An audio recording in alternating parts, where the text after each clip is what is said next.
3 alasan Timnas Indonesia kalah 0-10 dari Bahrain pada tahun 2012. Dikutip dari Bolanan, Timnas Indonesia akan berjumpa Bahrain pada matchday ketiga grup C kualifikasi Piala Dunia tahun 2026, Kamis 10 Oktober nanti.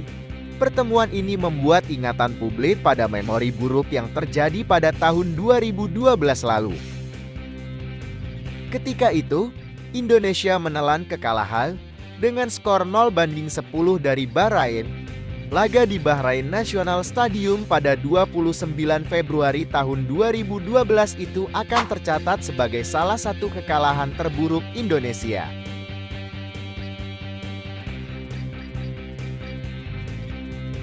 Hasil itu bukan hanya disorot publik di dalam negeri, akan tetapi luar negeri. Sempat ada dugaan Indonesia bermain sabun karena Bahrain butuh kemenangan dengan selisih 9 gol untuk lolos ke babak berikutnya di kualifikasi Piala Dunia tahun 2014. Namun, investigasi AFC tidak menemukan indikasi pengaturan skor pada laga Bahrain vs Indonesia itu. Lantas, apa saja faktor yang membuat Indonesia kalah dengan skor mencolok pada duel lawan Bahrain tersebut?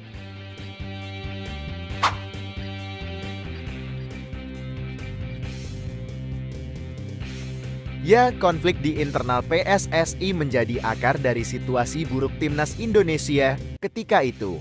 Timnas Indonesia bisa dibilang bukan representasi pemain terbaik yang dimiliki Indonesia.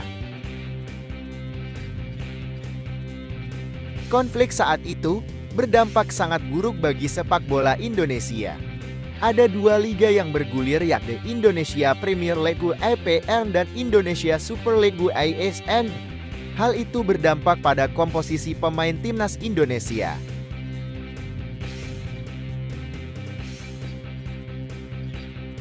Kurnia Mega, Boaz Solosa, Christian Gonzalez, Hamka Hamzah yang berada dalam performa terbaik tak bisa membela Timnas Indonesia. Hal itu terjadi karena mereka membela untuk klub yang bermain di ISL.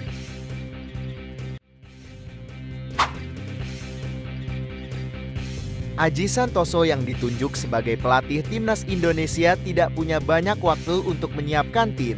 Bukan hanya itu, Aji Santoso juga punya pilihan pemain yang sangat terbatas.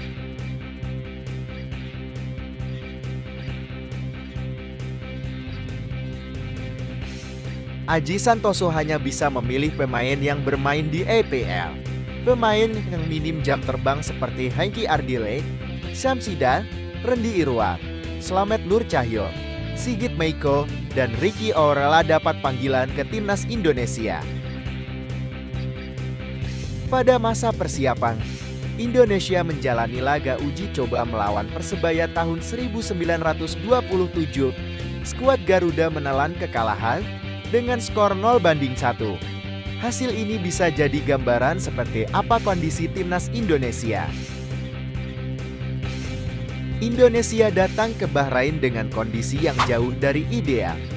Ada konflik di tubuh PSSI, dualisme kompetisi yang berdampak pada pemanggilan pemain. Indonesia pun diyakini bakal sulit bersaing dengan Bahrain. Di atas lapangan, situasi menjadi makin buruk saat Syamsidar mendapat kartu merah. Sang penjaga gawang sekaligus kapten tim menerima kartu merah pada menit ketiga. Aji Santoso memainkan kiper Andi Muhammad Guntur sebagai kiper baru.